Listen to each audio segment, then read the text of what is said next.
তাহলে শুনে রাখবে আমি আমার ওই উম্মত জান্নাতের মধ্যে এইভাবে পাশাপাশি থাকবো। কারণ আমাকে আল্লাহ কন্যা সন্তান দিয়েছেন ফাতেমা, আমার মেয়ে হলো জান্নাতের রমণীদের সর্দারিনী। একবার জোরে বলা যাবে কি ইয়া রাসূলুল্লাহ।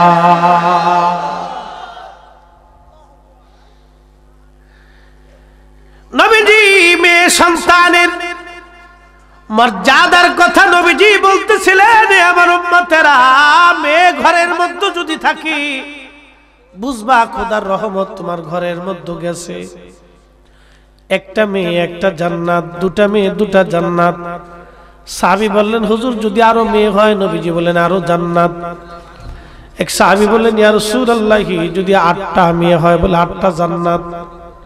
সুবহানাল্লাহ, কি বাড়ি যায় হবে? আরো জোরে বলেন না সুবহানাল্লাহ। কিন্তু মেয়ের মতো মেয়ে হইতে হবে। আমার দেশের খাদিজা আর আমার নবীজির বিবি আমাদের মা খাদিজা এক খাদিজা না। আমার দেশের খাদিজা ছাগল নিয়ে দরবারে, পাগল নিয়ে দরবারে। আমার দেশের খাদিজা খালি লিপস্টিক মাখাইয়া ড্যাং ড্যাং ড্যাং ড্যাং ট্যাং ট্যাং ট্যাং ট্যাং করে রাস্তা দিয়ে ঘুরে। কথা বলেন ঠিক না বেটে? এ খাদিজা, এ আয়েশা, এ সকিনা, এ জরিনা, এ মর্জিনা, এ নারী, তোমার সম্মান আল্লাহ কারচুম্বি করে দিয়েছেন। এমন ইজ্জত তোমার সম্মান আল্লাহ দিয়েছে। নবী বলেছেন মায়ের পায়ের নিচে সন্তানের জান্নাত।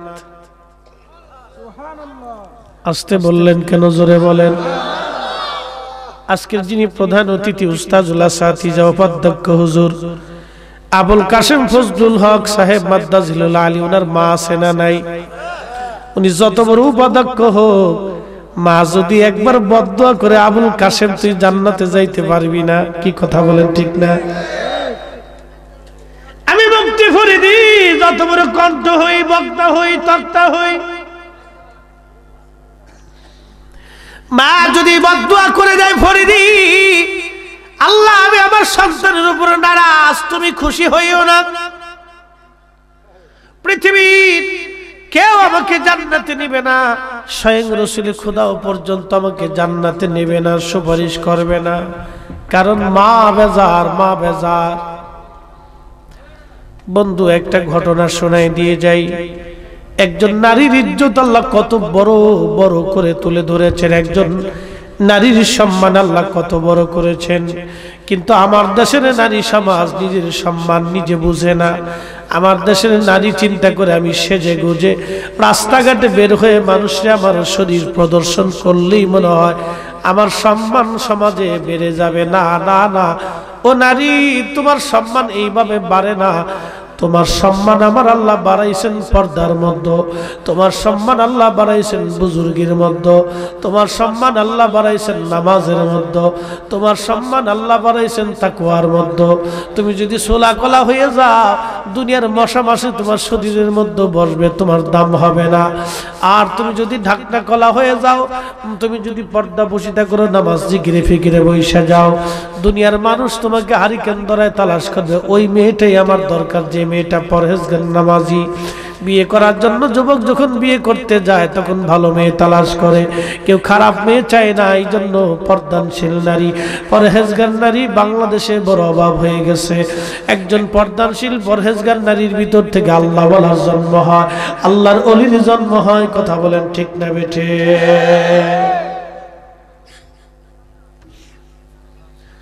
বুখারী শরীফের কিতাবুল আম্বিয়াতে নবীজি একখানা ঘটনা বয়ান করেন। একজন যুবক সারাদিন সারা রাত পর্যন্ত দাঁড়িয়ে দাঁড়িয়ে নামাজ পড়তো। যুবক সারাদিন দাঁড়ায় নামাজ পড়তো, সারাদিন রোজা রাখতো, সারা রাত্র ইবাদতে কাটায় দিত। ওই যুবক একদিন নামাজের মুসল্লায় নিজের খানকার ভিতরে দাঁড়ায় নামাজ পড়ে। এমন সময় তার মা ঘরের দরজায় এসে ডাক দিছে, জুরাইজ দরজা খোল, আমি তোর মা আসছি। মা দুটি কথা বলেই বিদায় হয়ে যাব রে জুরাইজ। আল্লাহর ওলি জুরাইজ চিন্তা করলেন, একদিকে নামাজ, আমি আল্লাহর ইবাদতে দণ্ডায়মান, অন্যদিকে মা, মা বড় না আল্লাহ বড়। এই চিন্তা করে জুরাইজ বললেন, না না না, মা চলে যায় যাক, আমি নামাজ ছাড়ব না। জুরাইজ নামাজ পড়তেছে। ভালো করে বুঝবেন, ঘটনাটা যদি অনেকবার আপনারা শুনেছেন, কিন্তু চমৎকার। বুখারী শরীফের কিতাবুল আম্বিয়ার ঘটনা। আল্লাহর নবী উম্মতকে শিক্ষা দিয়েছেন, এ নারী, তোমার দাম কত শোনো, তোমার মর্যাদা কত। তুমি নারী তো স্টার জলসার জি বাংলা, পাখির পক্ষী, টুসুবার টিসুম টাসুম, এই সমস্ত নাটক, নোবেল নাটকগুলি দেখে দেখে তুমি তোমার পোশাককে বর্তমান আধুনিকরণ করিয়া তুমি নিজেকে উলঙ্গতার কাতারে নিয়ে চলে যাচ্ছ। নারী, আল্লাহি আল্লাহি আল্লাহি, তুমি তোমার নিজের ইজ্জত নিজে নষ্ট করতেছ। তোমার ইজ্জত আল্লাহ দিয়েছিলেন, আল্লাহর নবী দিয়েছিলেন। তুমি যদি নিজের ইজ্জত নিজে রাখতে না পারো, দুনিয়ার মানুষ তোমার ইজ্জত দেবে না। কথা বলেন ঠিক না বেঠে? এদেশে আলেমদের কি সম্মান কম? কিন্তু আলেম তার সম্মান নষ্ট করছে। আমাদের ফরিদপুরে একটা রেওয়াজ ছিল, অ্যাটেনশন প্লিজ, আমার দিকে তাকাবেন। বেশি রাত করতাম না, আগে খুশি, ঠান্ডা প্রচুর, আমারও ঠান্ডা লাগে বসে গেছে, গলাটা বসছে, এটা উড়াই তারতেছি না, অবস্থা খুব কঠিন।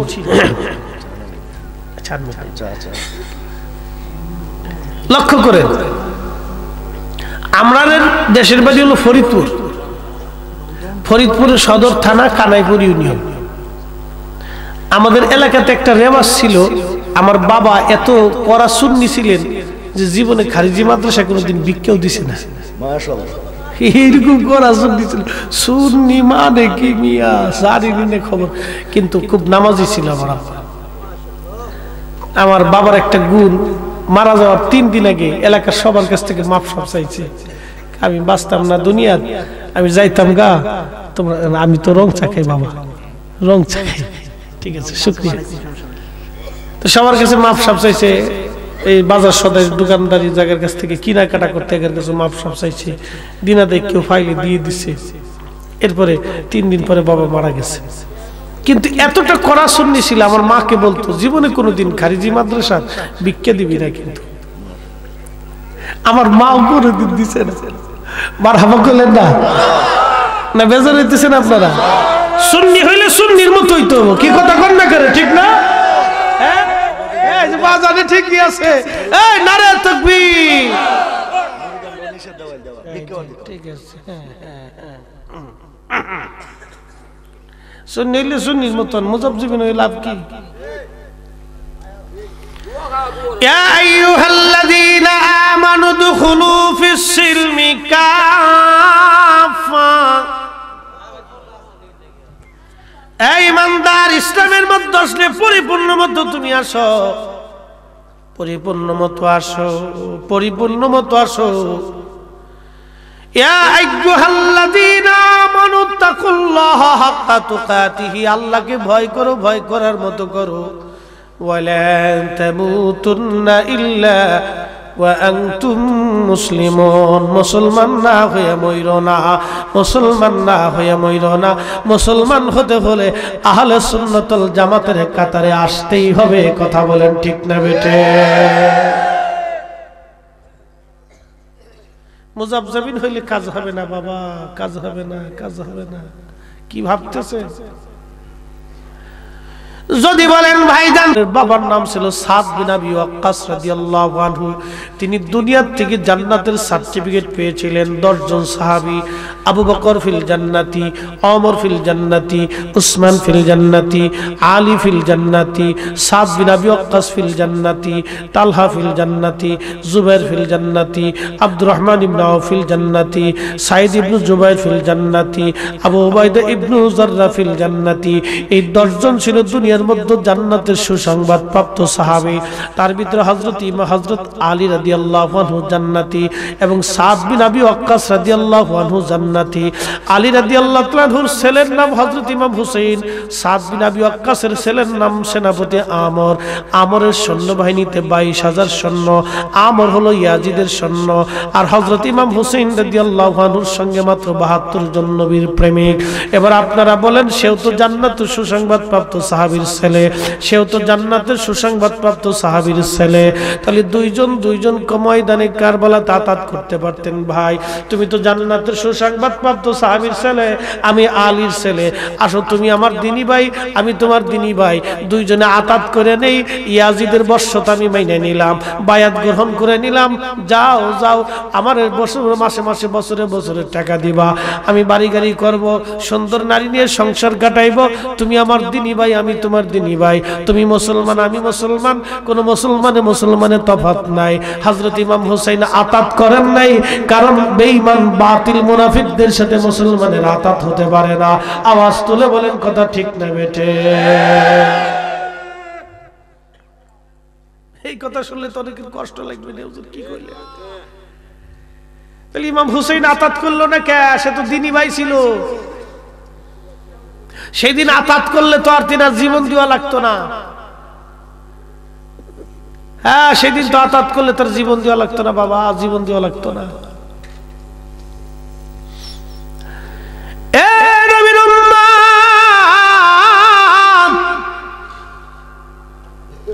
শুনেন শুনেন, শুনিয়া যান, জীবনে কাজে লাগবে। হযরত জুরাইস নামাজের মধ্যে দণ্ডায়মান, মা ডাকে, জুরাইস, আমি মা ডাকতেছি, দুটি কথা বলো, দরজা খোলো। জুরাইস বললেন, না মা যাই যাক, নামাজ ছাড়তাম না। পরের দিন আবার নামাজে জুরাইস দণ্ডায়মান, নামাজ পড়তেছে, কিন্তু জুরাইজের মা পরের দিন আবার ডাকে। জুরাই, বাবা মার কত স্বপ্ন থাকে, একটা মা সারা জীবন স্বপ্ন দেখে আমার ছেলেটা বড় হবে, অনেক বড় হবে, ভালো ব্যবসা হবে, চাকরি হবে, ব্যবসা হবে, টাকা হবে, আমার নাতিপুতি হবে, সন্তান নিয়ে নাতিপুতি নিয়ে সুখের সংসার কাটাবো। মা সারা জীবনই আশা করে, মা বাসনা করে। ছেলে যখন নেশাখোর হয়, ওই মা অন্তর্মহল থেকে রাতের আধারে সন্তানের জন্য দোয়া করে আর বলে, আল্লাহ এই সন্তানটিকে দুনিয়ার থেকে নিয়ে চলে যাও, আমার সহ্য হয় না। বদদোয়া করে মা। আহারি, মার কষ্টের কোনো শেষ নেই। এ যুবক শুনিয়া নে, মা কি জিনিস। হে নারী, শুনিয়া নাও, তোমার মর্যাদা কত। নারী, মা হইলে নারী মায়ের মতো হও, নারী হইলে নারীর মতো হও, নারী হইলে নারীর মতো হও। ইজলা শাস্তে যাইও না রে নারী। কি কথা কন না কে? নারী হইলে নারী হ, ইজলা সাজিস না, ইজলা সাজিস না, কপাল ভরবে। কি কথা কন? আরে নারী, তুই প্যান্ট পরিস কে? তোর লজ্জা করা উচিত। তুই প্যান্ট পরিস কে? প্যান্ট কি তোর লাগে না বেটা লাগে? হ্যাঁ, আরে নারী, তুই প্যান্ট পরিস কেন রে নারী? তোর বুকের ওড়না থাকে না কেন নারী? তোর লজ্জা করা উচিত, শরম করা উচিত। কুকুরেরও তো বাবা লজ্জা থাকে, কিন্তু আমার দেশের কিছু নারীর লজ্জা নাই। বুকের মধ্যে ওড়না নাই, ড্যাং ড্যাং ড্যাং ড্যাং করে রাস্তা দিয়ে হাঁটে। এর কুত্তাও এর চাইতে ভালো কুত্তা কয় না, হুজুর আমার দুর্নাম কইরেন না, আমি কুকুর হইতে পারি, কিন্তু আমার শরম লজ্জা আছে।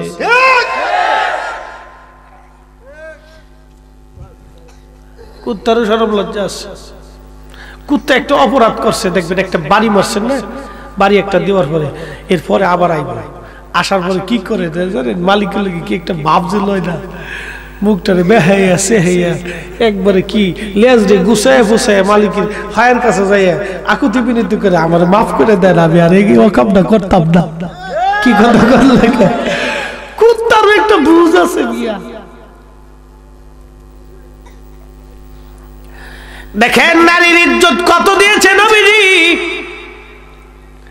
আম্মা জান আয়েশা সিদ্দিকা একদিন ঘরের মধ্যে বসে আছেন, একজন মহিলা তার দুটি কন্যা সন্তানকে নিয়ে আসছে, এসে বলে, মা গো, আমার ঘরের মধ্যে কোনো খাবার নাই, দুটি সন্তান আমার ক্ষুধার্ত, আম্মাজানের ঘরের মধ্যে সেই দিন খাবার ছিল না, তিনটা খেজুর ছিল।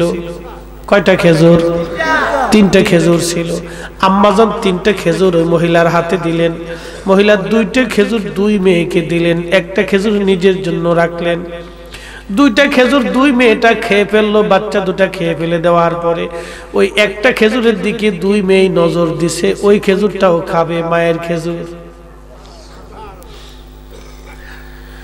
ওই মা তার খেজুরের অংশ থেকে দুইটা ভাগ করলেন, একটা ভাগ একটা মেয়েকে দিলেন, আর একটা ভাগ আর একটা মেয়েকে দিলেন। আম্মা জান আয়েশা সিদ্দিকা রাদিয়াল্লাহু আনহা ইতিমধ্যে নবীজি ঘরে ঢুকলেন। আম্মা জান নবীজিকে ডাক দিয়ে বলেন, ইয়া রাসূলুল্লাহি। আম্মা জানকে নবীজি বললেন, আয়েশার এই ঘরের মধ্যে কি কোনো খাবার আছে? আম্মা জান বললেন, হুজুর তিনটা খেজুর ছিল, একজন গরিব মহিলা আসছিল দুইটা কন্যা সন্তান নিয়ে, ইয়া রাসূলুল্লাহ আমি তাকে তিনটা খেজুর দিয়েছি, দুইটা খেজুর সে তার দুই মেয়েকে দিয়েছে, আর একটা খেজুর নিজের জন্য রেখেছিল। কিন্তু ওই দুইটা মেয়ে খেজুর দুটা খেয়ে ফেলে দিয়ে মায়ের খেজুরে হাত দিয়েছে। আমি দেখলাম ওই মহিলা তার ওই একটা খেজুরটাকে দুইটা অংশ ভাগ করে দিয়ে দুই মেয়েকে ভাগ করে দিয়ে দিলেন। আল্লাহর নবী ডাক দেয়া বলতেছে, আয়েশা রে শুনে রাখো, এই মহিলা জান্নাতের মধ্যে আমি নবীর পাশাপাশি থাকবে। একবার জোরে বলা যাবে কি সুবহানাল্লাহ? বলে নবীজি এই নারী জান্নাতের মধ্যে আপনার পাশাপাশি কেন থাকবে? আল্লাহর নবী ডাক দিয়ে বলতেছে, সাহাবী আয়েশা রে, দুইটা মেয়েকে সমান চোখে দেখার জন্য, দুইটা কন্যা সন্তানকে সমান চোখে দেখার জন্য আমি নবীজি জান্নাতের মধ্যে থাকবো, ওই মহিলাও সেই জান্নাতের মধ্যে থাকবে। আরো জোরে বলেন না সুবহানাল্লাহ? ও নারী, তোমার হালত হইছে কি? জুরাইস পরের দিন নামাজে দণ্ডায়মান, নামাজ পড়তেছে। মা এসে ডাক দেখে, জুরাইস দরজা খোল, আমি তোর মা আসছি, দুটি কথা বলে চলে যাব। এই দিনও জুরাইস চিন্তা করে, না না না, মা যায় যাক, নামাজ ছাড়তাম না। বিরাট বড় পরহেজগার, নামাজি, মুত্তাকি। নামাজ পড়ে মা ঘরের দরজার সামনে দাঁড়ায় ডাক দিচ্ছে, রব্বুল আলামিন আজকে 3 দিন হলো আমার সন্তান জুরাইজকে আমি ডাকতেছি, আল্লাহ আমার জুরাইজ আমার ডাকে সাড়া দেয় না। আমি মা আজকে 3 দিন ধরে ডাকি, রব্বুল আলামিন জুরাইজ ডাকে সাড়া দেয় না।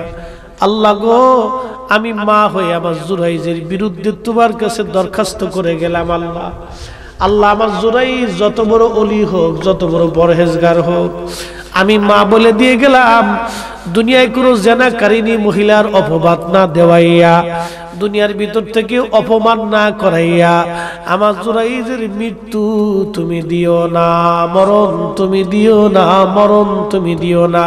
ওরে দুনিয়ার ভিতর থেকে অপমান করবা, তারপরে আল্লাহ তুমি তার মরণ দিবা। আমি মা 3 দিন ধরে ডাকছি, আমার ডাকে কেন সাড়া দেয় নাই? নবী বলতেছে, উম্মত শোনো শোনো শোনো শোনো শোনো। ওই সময় মায়ের বদদুয়া জুরাইজের বিরুদ্ধে আল্লাহর দরবারে কবুল হয়ে গেল। ও মা, তোমার ইজ্জত কত, তুমি কত বড় দামি। আল্লাহর আকাশে একজন আবেদ সন্তানের বিরুদ্ধে বদদুয়া করার সঙ্গে সঙ্গে আমার আল্লাহ সেটাও কবুল করে নেয়। মা কত দামি, মা কত দামি, কিন্তু মা মায়ের মতো হতে হবে। কথা বলেন ঠিক না বেটে? আমার দেশের অনেক মা নিজের সন্তান দেখে অন্য বেটার লোকে চলে যায়। এই কথা বলেন না কেন? আছে না? দুধের বাচ্চা রেখে অন্য বেড়ার লগে হাত ধরে ভাগে। এ তুই মা, তোকে মা বলাটাও বড় অপরাধ, তুই তো মা হতে পারিস না, তুই একটা জানোয়ারের চাইতেও নিকৃষ্ট। কারণ জানোয়ারও তার বাচ্চা রেখে অন্য জায়গা পালায় না। কথা বলেন ঠিক না বেটে? আরে এটা আমার মা হইছে। আল্লাহ কুত্তা দেখবেন যে তার বাচ্চার লেগে কুত্তার কি মায়া, দেখছেন? 60 বাচ্চা কুত্তার, এই 60 বাচ্চারে বাঁচানোর লেগে কুত্তা যে কত হিমশিম করে। এদিক দৌড়ায়, হেদিক যায়, হেনে যায়, হেনে যায়, হেনে যায়, 4টে বাচ্চারে বাঁচালে। কিন্তু কুত্তা বাচ্চা ভবিষ্যতে যে কুত্তারে খাওয়াইবো, এদের কিন্তু কুত্তার কোনো ইয়া নাই, ঠিকানা নাই। আল্লাহ একটা কুকুর, এখান থেকে শিক্ষা নেন। আমি কিছু কিছু কথা বলি খুব গুরুত্বপূর্ণ উপলব্ধি করার জন্য। একটা কুকুর, ফোন আইতেছে, একটা কুকুর তার বাচ্চারে খাওয়ায়, 4টে বাচ্চা ধরেন জন্ম নিচ্ছে। এই কুকুর জানে যে এই বাচ্চাটা ভবিষ্যতে বড় হইলে আমার থুয়ে যাইব গা, এদের নিয়ে আমার কোনো ভবিষ্যৎ নাই। কিন্তু একজন মানুষ সে তার সন্তান নিয়ে ভবিষ্যতের অনেক কল্পনা করে, জল্পনা করে, চিন্তা করে, ভাবনা করে, আশা করে, আকাঙ্ক্ষা করে, কিন্তু বড় হইলে সন্তান যখন বাবা মার সাথে বেঈমানি করে, তো এটা সবচেয়ে বড় কষ্ট। কিন্তু এখানে হ্যাঁ, বিরাট বড় বেঈমানি, বিরাট বড় নাফরমানি। এর চেয়ে বড় কোনো নাফরমানি পৃথিবীতে হতে পারে না, যে সন্তান বাবা মার সাথে নাফরমানি করে। আহা, এই জন্য আল্লাহ বলছে, ইম্মা ইয়াবলুগান্না ইনদাকাল কিবারা আহাদুহুমা আও কিলাহুমা ফালা তাকুল লাহুমা উফফিন ওয়ালা তানহারহুমা ওয়া কুল লাহুমা কাওলান কারীমা।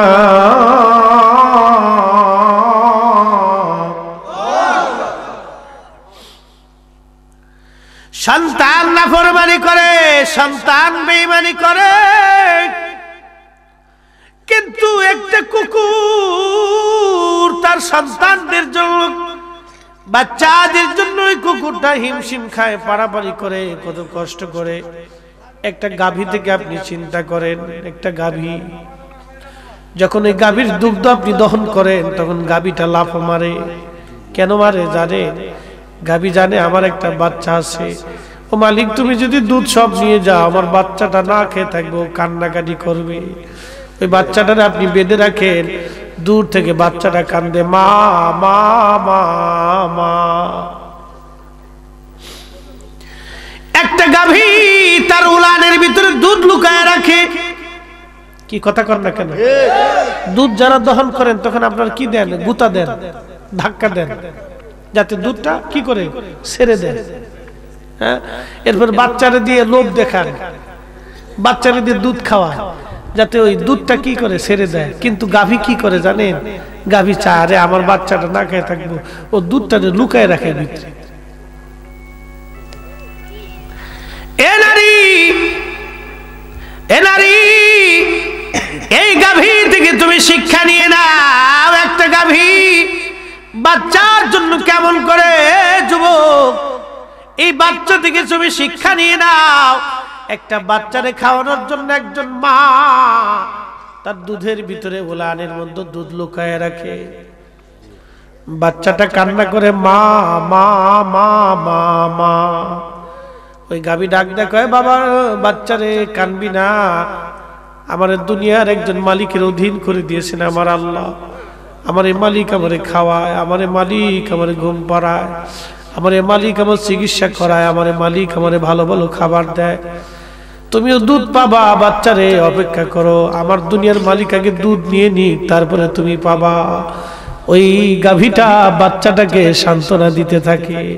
কিন্তু মানুষ ওই দুধ বেচা, মানুষ ওই দুধ বিক্রি করে সুদ খায়। কথা বলেন ঠিক না বেঠে?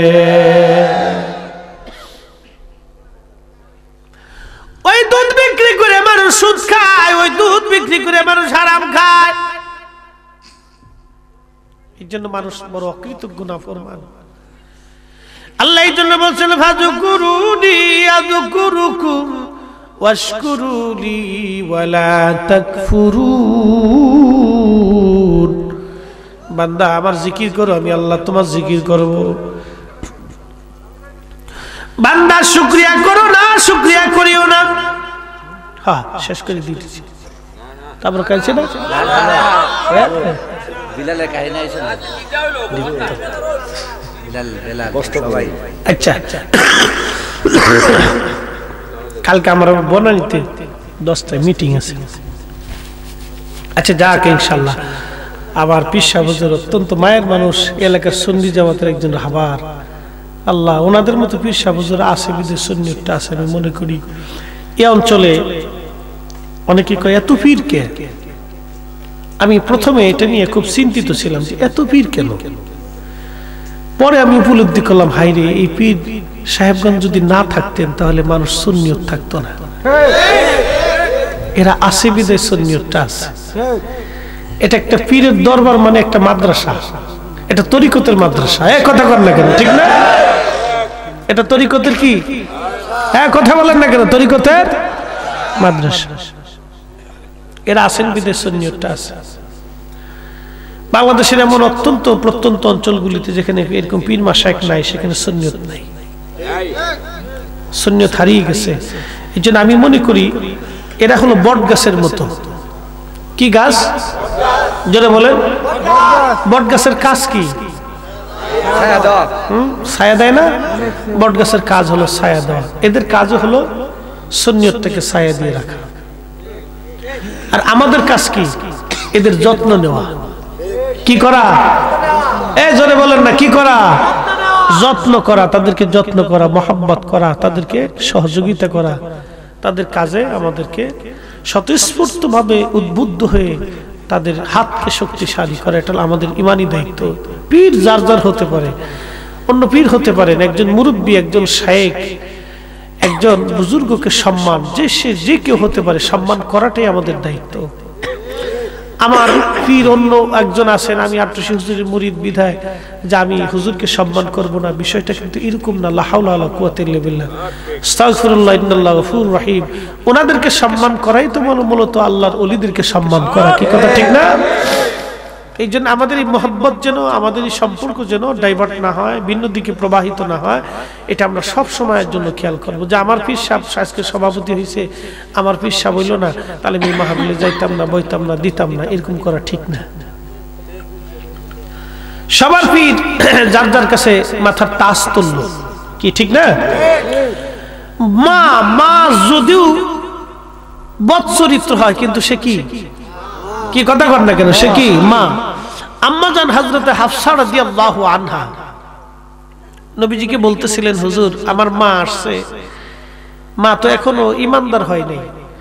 নবীজি বললেন, তুমি তোমার মার সাথে সৌহার্দ্যপূর্ণ আচরণ করবে, সুন্দর ব্যবহার করবে, তার সমস্ত প্রয়োজন তুমি পুরা করে দিবে। বলে, হুজুর সে তো এখনো দিন কবুল করে নাই। নবীজি বলতেছেন, দিন কবুল না করলেও সে তোমার মা।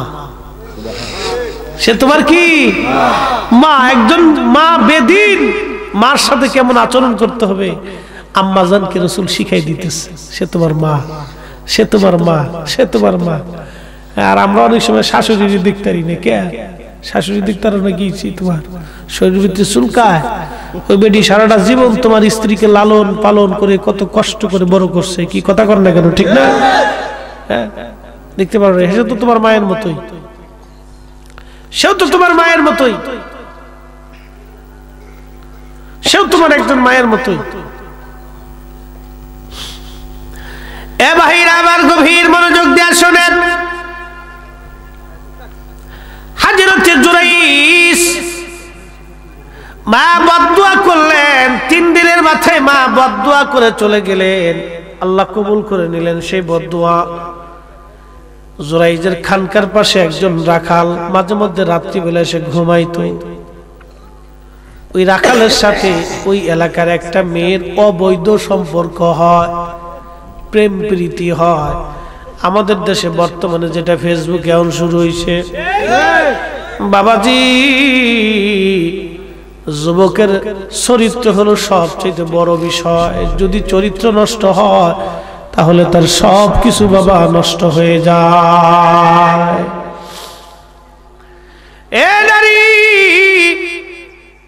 হে নারী, শোনো, তোমার মাথার থেকে পা পর্যন্ত স্বামীর আমানত, স্বামীর আমানত, স্বামীর আমানত যদি খেয়ানত করো, সর্বনাশ হবে, বড় সর্বনাশ হবে।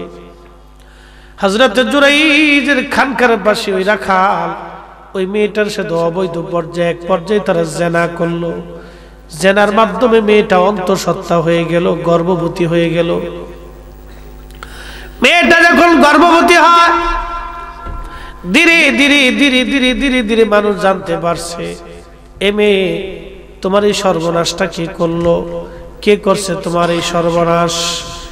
মেয়েটা ডাক দিয়ে, মেয়েটা এখন নিরুপায় হয়ে গেল, চিন্তায় পড়ে গেল কি করবে সে। তখন সেই রাখালের কাছে যায়, বলে রাখাল রে, তোমার দ্বারা আমি গর্ভবতী হয়েছি, অন্তঃসত্ত্বা হয়ে গেছি, এই সর্বনাশ আমার হয়েছে। আমি স্বাধীন মহিলা, তুমি হলো দাস, তুমি গোলাম। এখন সমাজের মানুষ আমাকে হত্যা করবে, কেটে টুকরা টুকরা করে ফেলবে, তোমাকেও কেটে টুকরা টুকরা করবে, কি করতে পারি বলো। তখন এই রাখাল ডাক দেখো, শোনো, চিন্তার কোনো কারণ নাই, একটা উপায় আছে। বলে কি উপায়? আমি যেই খানকার পাশে রাত্রিবেলা ঘুমাই, ওই খানকার ভিতরে একজন লোক যুবক ইবাদত করে, তার নাম হলো জুরাইজ। সারা রাত ইবাদত করে, সারা দিন ইবাদত করে, সারা দিন রোজা রাখে। এই এলাকার মানুষ তারে খুব বিশ্বাস করে। হুজুর গারে মানুষ বিশ্বাস করে না? কি কথা কর না কেন? করে না? আলেম ওলামাদেরকে মানুষ অনেক বিশ্বাস করে, কিন্তু এই আলেমরা বিশ্বাসের মূল্য অনেক সময় রাখে না। আমি আপনাদেরকে একটু বুঝাই। আমার ফরিদপুরের কথা কইতেছিলাম যে আমরা ফরিদপুরে একটা রেওয়াজ আছে যে সিজনের আম, সিজনের কাঁঠাল, সিজনের প্রথম দান আইলে সুন্দর করে মিষ্টি পাকাইয়া আম দিয়ে, দুধ দিয়ে, কাঁঠাল দিয়ে আগে হুজুরে খাওয়াইতো।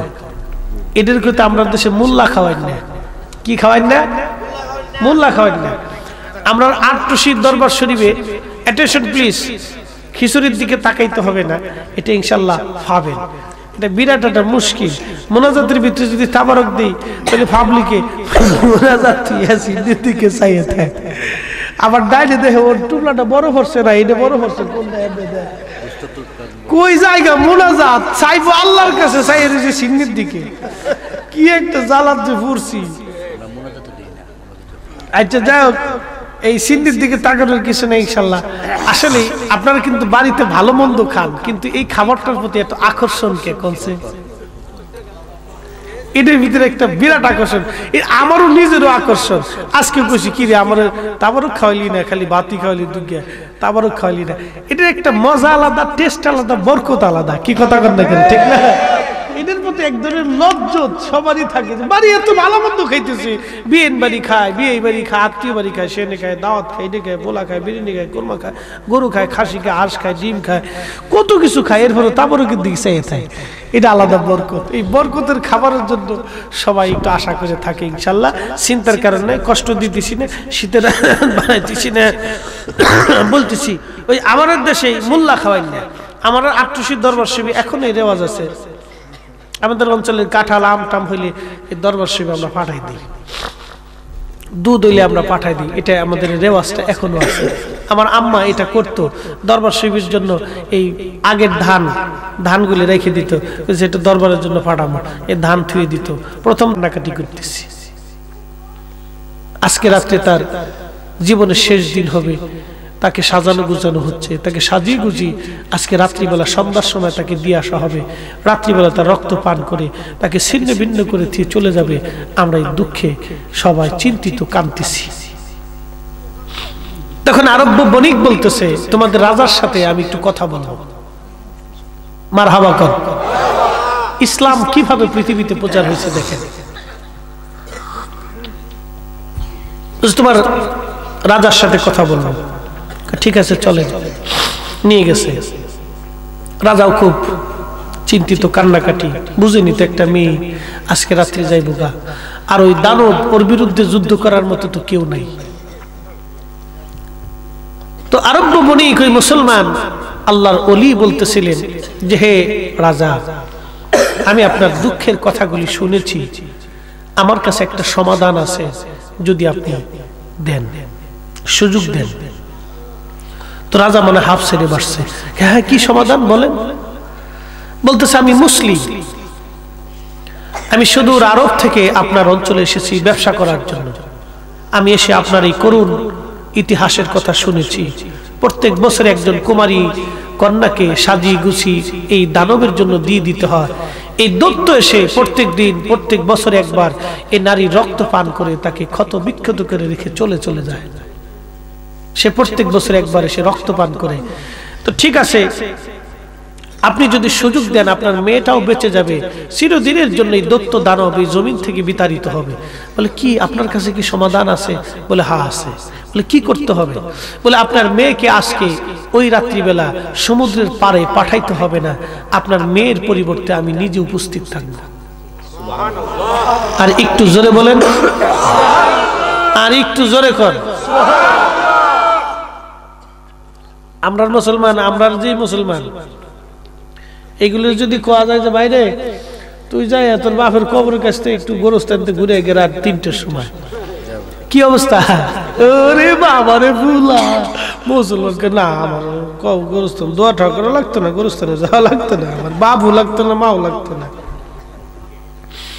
ওয়াজ করে রাস্তা দিয়ে যাইতেছেন, মাঠের মধ্য দিয়ে যাচ্ছেন, মাঝখানে তাল গাছ, তাল গাছের নিচ দিয়ে যাইতেছেন, এমন সময় তাল গাছটা যদি ডাক দেখো, সলিমুদ্দি কারা? সলিমুদ্দি লুঙ্গির কাপড় চোপড় থুয়ে ল্যাংটা ফ্যাংটা কোন দিক দৌড়ে সলিমুদ্দি নিজে উঠে দেয়। কি রে কি সে ভূতে ধরছে, ভূতের ভয়, ভূতের ডর। কিন্তু সেই দিনের সেই দিন সে আল্লাহর ওলি বলতেছিলেন, আমি সেই দৈত্যের সামনে আমি দাঁড়াবো, সমুদ্রের পারে কেউ থাকবেন না, আমি একা থাকবো। আল্লাহু আকবার, জোরে বলেন। দিন এইভাবে পৃথিবীতে প্রতিষ্ঠিত হয়েছে। আহা, সেই দিনের সেই ওলি রাজা মনে হলো যে হাফ ছেড়ে বেঁচে গেলেন। বলে যে হুজুর কি করতে হবে? বলে যে যদি চিরদিনের জন্য দৈত্য এই জমিন থেকে চলে যায় তাহলে বলেন আপনারা সবাই কি কালেমা পড়বেন? আমি যেই দিনের উপরে আছি সেই দিন কবুল করবেন। রাজা বলতেছে অবশ্যই আমরা সব মানুষ একসাথে মিলে আমার এই দেশের রাজা বাদশা সৈন্য সামন্ত প্রজা মহিলা পুরুষ সব একসাথে আপনার দিন কবুল করে নিব যদি এই দানব আমাদের অঞ্চল থেকে চিরদিনের জন্য বিতাড়িত করতে পারেন। একসাথে বলা যাবে না সুবহানাল্লাহ?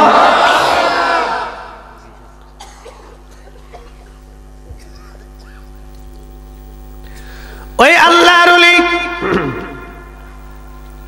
সন্ধ্যার সময় চলে গেলেন সমুদ্রের পারে, যে ঘরের মাধ্যমে এটাকে সাজিয়ে রাখা হবে সেই ঘরের মধ্যে যায় তিনি বসে পড়লেন কোরআন শরীফ সামনে নিয়ে। আস্তে বললেন কেন? জোরে বলেন না সুবহানাল্লাহ। কি নিয়ে বসছে? কোরআন শরীফ। আর আমরা তো কোরআন শরীফ খুলি না, তাকের মধ্যে সুন্দর করে সাজাই থুইছে। আজান পড়ার পরে বেড়ি ঘন্টার মধ্যে মুড়ি দেয়, আজান শেষ, ঘন্টা চলে গেছে, খালি আজানটা পড়তে লিছি, বিডিরে খালি ঘন্টায় টানতেছে, কেমনে কেমনে টানবো, খালি দিশে পিছে পাই না, সরি মা জরি না, হিন্দে টানে, আজান শেষ, ঘন্টা মুন্টা নেই। বেডি কোন কোয়ালিটির বুঝলাম না কিছু। এরপরে কাপড় এই পেটে গুজাইয়া মাঠের ভিতর দিয়ে রাস্তার কোন দিয়ে দৌড়াইতেছি কেমনে। নারী শোনেন, কোরআন শরীফ সামনে ঘরের মধ্যে বসে পড়েছি একা একা। সমুদ্রের পারে নির্ঘাত মৃত্যু, বিরাট বড় দানব উঠে আসবে দৈত্য সমুদ্রের ভিতর থেকে। আল্লাহর ওলি কোরআন হাতে নিয়ে বসে পড়েছেন, সমুদ্রের দিকে তাকিয়ে আছেন কখন আসবে দৈত্য। গভীর রাত্রি বেলা দেখতেছিলেন বিরাট বড় একটা দৈত্য জিন সমুদ্রের নিচে থেকে ধীরে ধীরে ধীরে ধীরে উঠে উঠে উঠে উঠে আসতেছে। এরপরে যত কাছের দিকে আসতেছিলেন ঘরের ভিতর থেকে আল্লাহর ওলি কোরআন শরীফ পড়া শুরু করে দিলেন। উচ্চ আওয়াজ দিয়ে যখন সূরা ইয়াসিন পড়া শুরু করলেন, সূরা ইয়াসিনের আওয়াজ পাওয়ার সঙ্গে সঙ্গে দৈত্য বিকট চিৎকার করতে করতে সমুদ্রের মধ্যে হারিয়ে গেল। আর কোনোদিন সে ইন্দোনেশিয়ার জমিনে ফিরে আসে নাই। একবার জোরে বলা যাবে কি মারহাবা?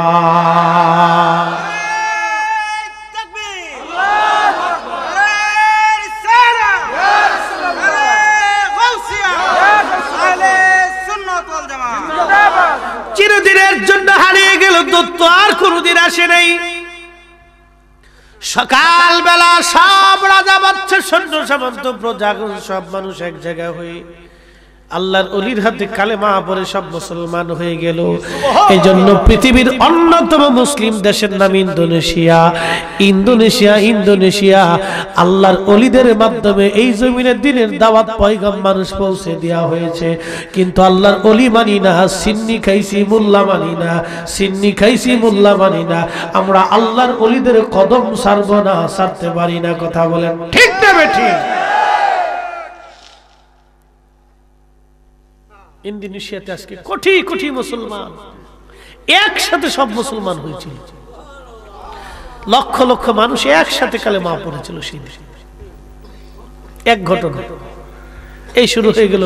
ইন্দোনেশিয়ার প্রত্যন্ত অঞ্চল দিয়ে দ্বীনের পয়গাম পৌঁছে গেল। বাংলাদেশে যেরকম ঘরে ঘরে মুসলমান, ইন্দোনেশিয়াতে এরকম ঘরে ঘরে ঘরে ঘরে মুসলমান।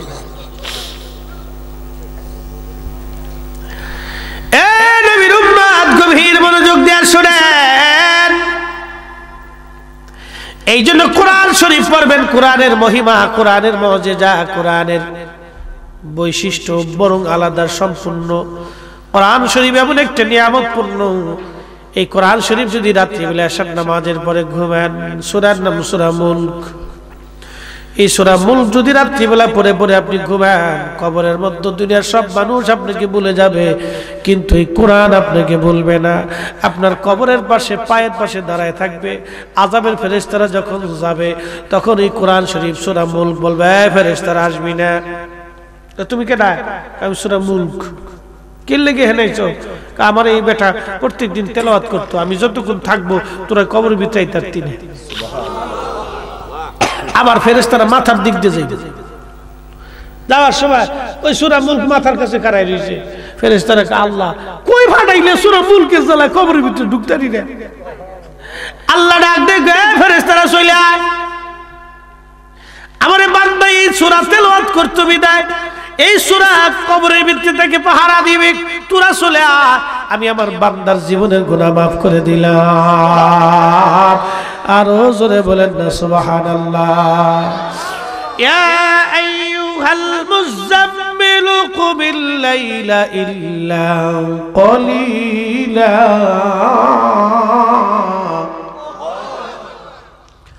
এ কম্বলওয়ালা নবী উঠেন, রাত্রির কিছু অংশ জাগরিত হাত, তিসমাহু নিসফাহু আবিনকুস আলাইহি ওয়ারাত্তিলিল কুরআন তারতিলা। রাত্রির কিছু অংশ, অর্ধাংশ তোমার 3 ভাগের 1 ভাগ, আর আপনি কোরআন শরীফ তার তিলের সঙ্গে তেলাওয়াত করেন, কোরআন পড়েন, কোরআন পড়েন। হুজুর এই রাত্রিবেলা আপনি কোরআন শরীফ পড়েন, কোরআন পড়েন। এই জন্য রাত জেগে যারা কোরআন শরীফ পড়ে, কিয়ামতের ময়দানে কোরআন তাকে জান্নাতে না নেওয়া পর্যন্ত আল্লাহর দরজায় কোরআন ছাড়বে না, ছাড়বে না, ছাড়বে না। তাহলে কোরআন পড়ার দরকার আছে না না?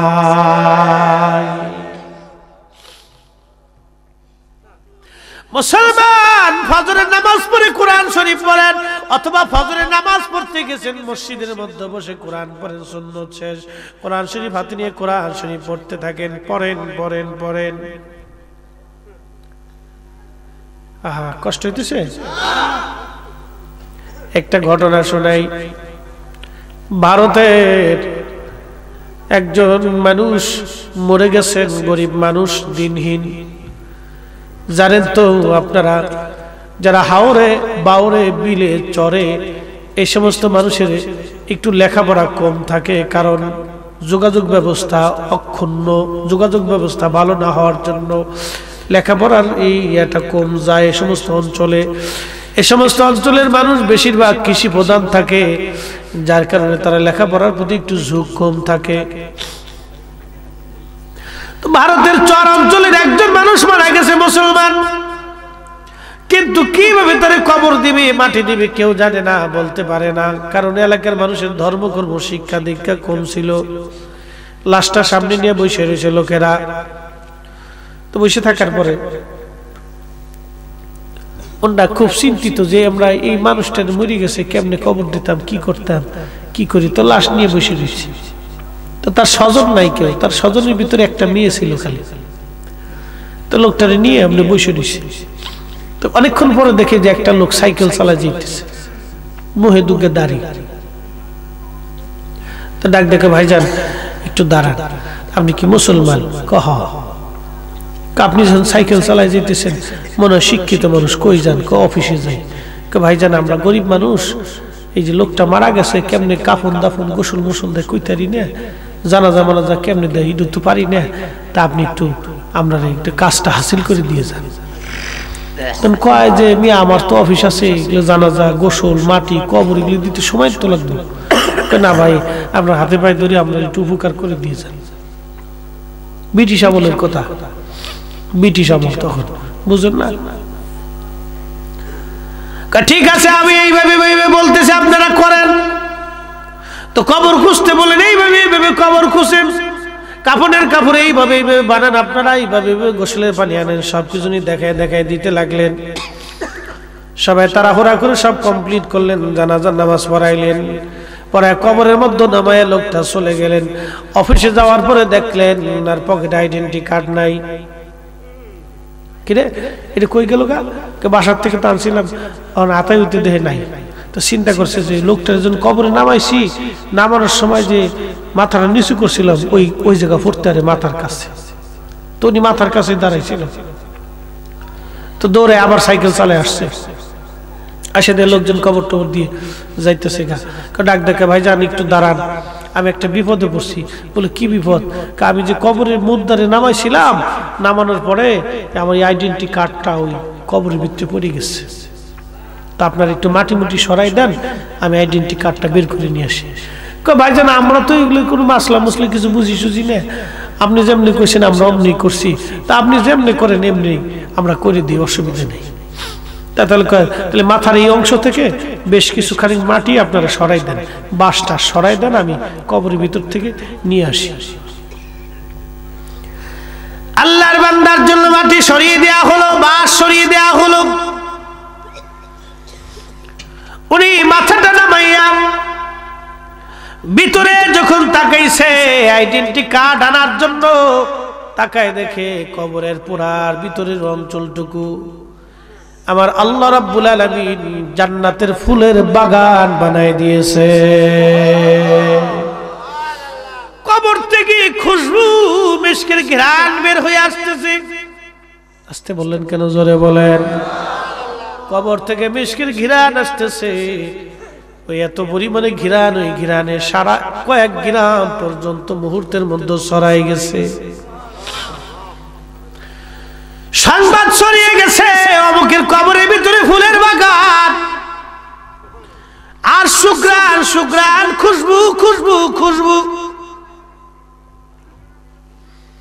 হিন্দু মুসলমান সব আসছে কবর দেখার জন্য। এই আশ্চর্য দৃশ্য দেখার জন্য হাজার হাজার মুসলমান এসে ভিড় করে বসলেন। কবরের ভিতরে ফুলের বাগান, জান্নাতের ঘ্রাণ। কারণ কি? কারণ কি? কারণ কি? এই কবর দেখার জন্য উলামায়ে কেরাম আসলেন। আলেম আসার পরে বললেন, বাবাজিরা এই লোকটার কি আপন আছে? বলে একটা মেয়ে আছে।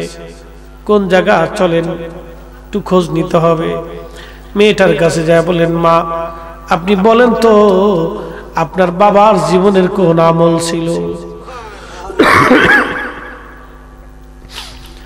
মেয়েটা ডেকে বলে, হুজুর আমরা গরিব মানুষ, আমার আব্বা লেখাপড়া জানতেন না, কিছু পড়তেও পারতেন না, কিন্তু নামাজ পড়তেন আব্বা। নামাজ পড়ার পরে আমার আব্বা প্রত্যেক দিন সকালবেলা একটা বই পড়তো।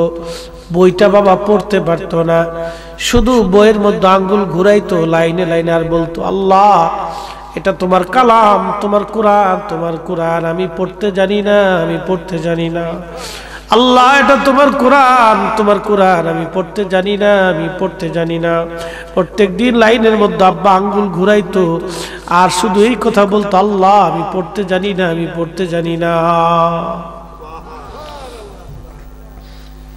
বলে, মা ওই কিতাবটা দেখি। তাক থেকে বের করে আনার পরে দেখতেছি আগের যুগের কোরআন তো বুঝেন, পৃষ্ঠাগুলো নরমাল, আঙ্গুল ঘুরাইতে ঘুরাইতে কালা দাগ পড়ে গেছে। আরে কালো কালো দাগ পড়ে গেছে, কোরআন শরীফ ছিঁড়ে গেছে, খসে গেছে।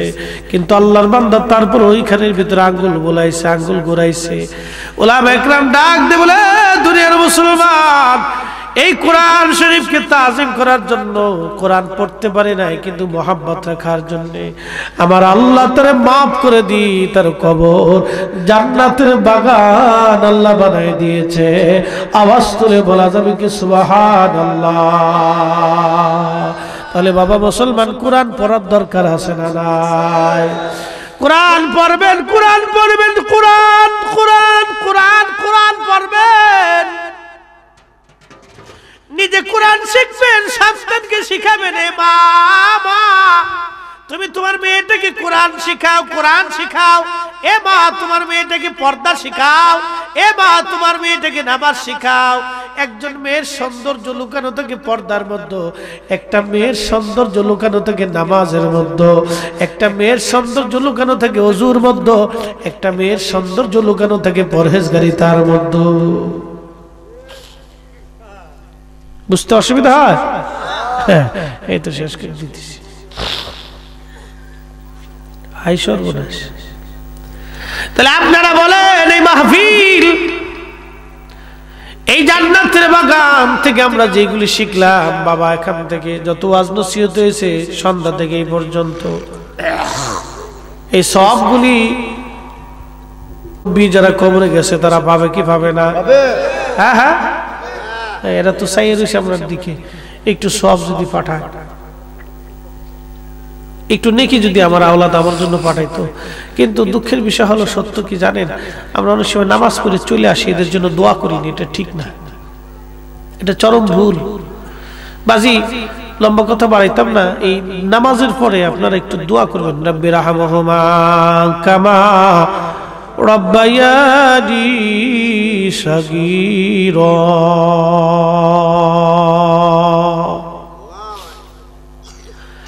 এই দোয়া পড়বেন।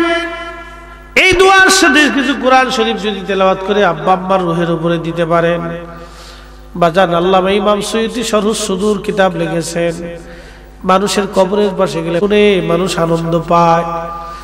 এই যে আপনার আব্বা আম্মার কবরের পাশে যান, এরা দেখে, এরা আনন্দ পায় যে আমার ছেলে আসছে, আমার আওলাদ আইছে, আমার ভাই আইছে, আমার অমুক আইছে, আমার দেখতে আইছে, আমার কিছু সওয়াব দিওয়ার লাগে আইছে, বুঝছেন নি? এরা কবরের পাশে গেলে এরা খুশি হয়, খুব আনন্দ পায়। এই জন্য কবরের পাশে যাবেন। এই যে আজকের মাহফিলে যে সওয়াব হবে, এই সওয়াবগুলি মার কবরে পাঠাবেন, বাবার কবরে পাঠাবেন, যে আল্লাহ এই সওয়াবগুলি আমার আব্বা আম্মার কবরে দিলাম। আল্লাহ, এই মাহফিলে আমি 500 টাকা আমি মার জন্য দিলাম। আল্লাহ, এরা আমাদের দিকে চাইয়ে রয়েছে, একটু তাকায় রয়েছে, আশায় থাকে, আশায়। মা কবর থেকে চিন্তা আছে, আমার সন্তান মাহফিলে গেছে, আশা করি কিছু পাঠাবে।